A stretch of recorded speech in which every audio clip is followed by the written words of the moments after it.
Hello, good evening student. कैसे हैं सब लोग? आई होप कि सब लोग बहुत बढ़िया होंगे। मैं भी बहुत बढ़िया हूँ। जो हमारा टॉपिक चल रहा है प्रीवियस क्लासेस में, आई होप कि सभी को समझ आ रहा होगा। शेयर कैपिटल का टॉपिक चल रहा है और जितना भी आपने अंडर सब्सक्रिप्शन, फुल सब्सक्रिप्शन सब पढ़ लिया है, ठीक है। और कॉल से नीडेड क्या होता है ये भी पढ़ लिया है। आज का जो हमारा टॉपिक रहेगा वह रहेगा फुल सब्सक्रिप्शन। तो मैं आज आपको एक टॉपिक कराने वाला हूँ, सॉरी ओवर सब्सक्रिप्शन। आज का जो हमारा टॉपिक रहेगा वह रहेगा ओवर सब्सक्रिप्शन। तो जानते हैं एक बार ओवर सब्सक्रिप्शन क्या होता है मेरे दोस्त, आपको थोड़ी क्लैरिटी आ जाएगी। ओवर सब्सक्रिप्शन, तो हमारा ओवर सब्सक्रिप्शन का टॉपिक क्या है थोड़ा सा जान लेते हैं। ओवर सब्सक्रिप्शन, तो हमारा ओवर सब्सक्रिप्शन क्या है? ओवर सब्सक्रिप्शन होता है व्हेन पब्लिक एप्लीकेशन, जब पब्लिक ज्यादा शेयर्स के लिए अप्लाई कर दे। When public applications are more than issued share, company ने कम शेयर जारी किए हैं पर पब्लिक ने ज्यादा के लिए अप्लाई कर दिया, तो public applied for more than issued share. Issued share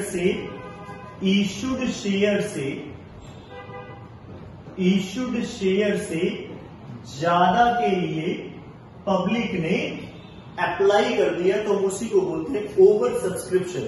अब भाई ये तो पता लग गया कि ओवर सब्सक्रिप्शन क्या होता है, कि जब पब्लिक ज्यादा शेयर्स के लिए अप्लाई कर देती है।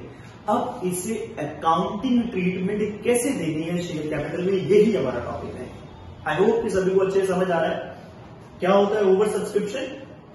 ओवर सब्सक्रिप्शन माने जब पब्लिक ज्यादा शेयर के लिए अप्लाई कर दे। किससे ज्यादा के लिए अप्लाई कर दे?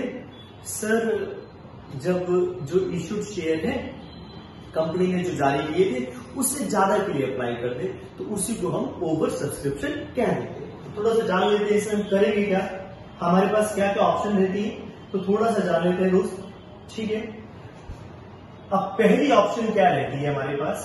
पहली ऑप्शन रहती है और दूसरी ऑप्शन क्या रहती है, और इसके बाद हमारे पास तीसरी ऑप्शन क्या रहती है, ये हम एक करके जान लेते हैं। अब पहली ऑप्शन क्या है दोस्त, कंपनी क्या कर सकती है।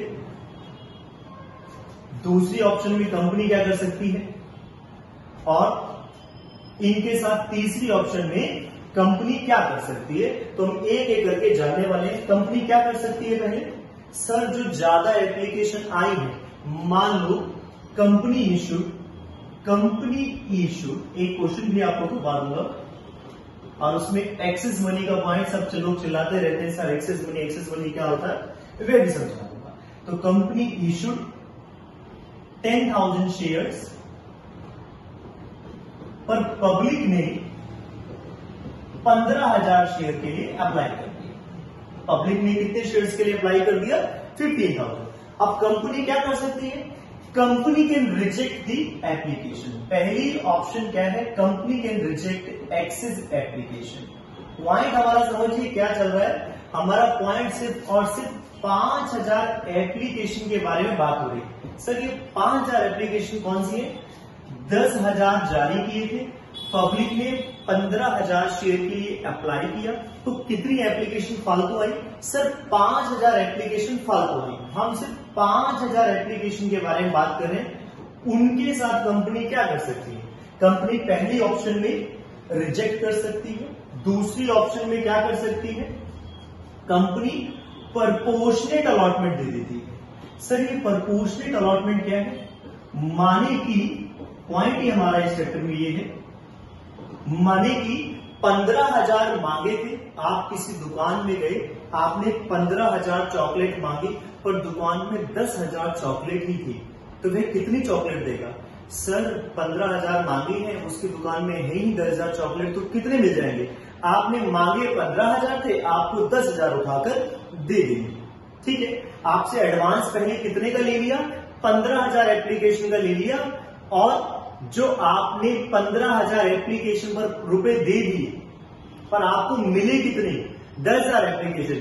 तो माने 5,000 एप्लीकेशन के ऊपर जो फालतू पैसे दे दिए उसी को एक्सेस मनी। तो एक्सेस मनी आपको समझ आगे होगी कि जो हम एप्लीकेशन के टाइम पर पैसे देते हैं, दे दिए, पर बाद में आपको कम शेयर अलॉट हुए, तो जो डिफरेंस था, जैसे कि मान लो 15,000 के ऊपर आपने 2 रुपए दिए, मिले कितने 10,000, तो मतलब मिले से 10,000 शेयर, अप्लाई आपने 15 किए, तो कितने शेयर्स पर फालतू पैसे दे दिए, 5,000 शेयर्स के ऊपर आपने फालतू पैसे दे दिए। तो फालतू पैसे का क्या करे, या तो कंपनी वापस कर देती है, ठीक है, या कंपनी प्रपोर्शनल अलॉटमेंट देके एडजस्ट कर देती है। यही पॉइंट है हमारा, या तो पैसे वापस कर देगी, है ना, या फिर वो रिफंड कर देगी, या फिर वो कहेगी नहीं भाई जो फालतू पैसे आए हैं आपने अलॉटमेंट भी देनी है, एडजस्ट कर देगी। अभी आपने फर्स्ट कॉल भी देनी है,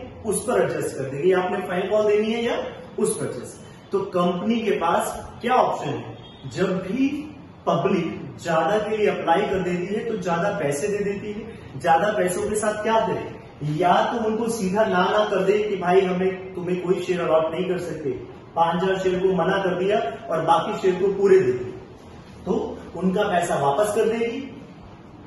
जहां फालतू पैसे दे दिए पर कुछ पार्ट अलॉटमेंट दे दिए, मतलब 15,000 वालों को 10,000 दे दिए, 15,000 वाले ग्रुप को पकड़ लिया, उस ग्रुप में 10,000 शेयर अलॉट कर दिए, तो 5,000 शेयर पर जो फालतू पैसे आए हैं उनको आगे कहती है एडजस्ट कर देना। मान लो आप दुकानदार को 15,000 चॉकलेट के एडवांस पैसे दे आए थे 2 रुपए के हिसाब से, पर बाकी के पैसे तो देने हैं ना अभी पेंडिंग, तो आपने जो फालतू पैसे दे दिए, तो वो क्या कहता है, भाई साहब अभी आपने पेंडिंग पैसे देने वहां एडजस्ट कर देना। आपने ही मुझे सारी ट्यूशन फीस लाइफ टाइम की दे दी, अभी दे दी एडवांस में, पर मैंने कहा नहीं मैं अगले साल नहीं पढ़ाऊंगा, तो मैं क्या करूंगा, अगले साल नहीं पढ़ाऊंगा, मतलब या फिर ये कह सकते हैं आपने मुझे 50,000 रुपए दे दिए, पर आपकी अगली क्लास की ट्यूशन की फीस बनती थी मान लो कि 20,000 रुपए, तो आप क्या कहते हो, सर जो 30,000 रुपए फालतू आए हैं वो आप अगली क्लास में एडजस्ट कर लेना,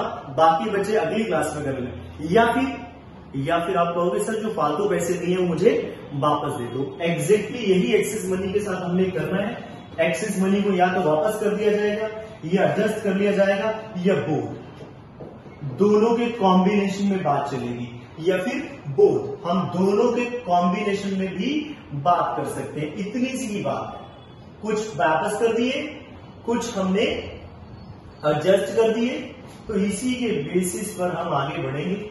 और प्रोडाटा कैसे बनाना है समझिए, तो हम एक चार्ट बना लेते हैं अभी।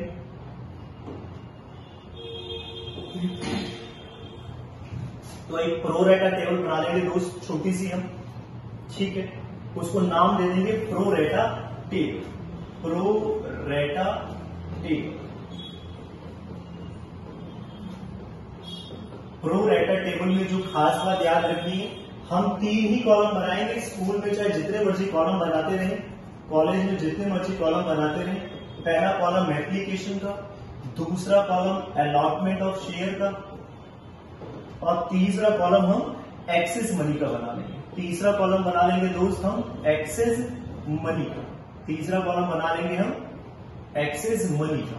तो एप्लीकेशन का टोटल हमेशा याद रखेंगे, जितना पब्लिक ने अप्लाई किया, जितना पब्लिक ने अप्लाइड किया, इसका टोटल हमेशा उसके बराबर होगा।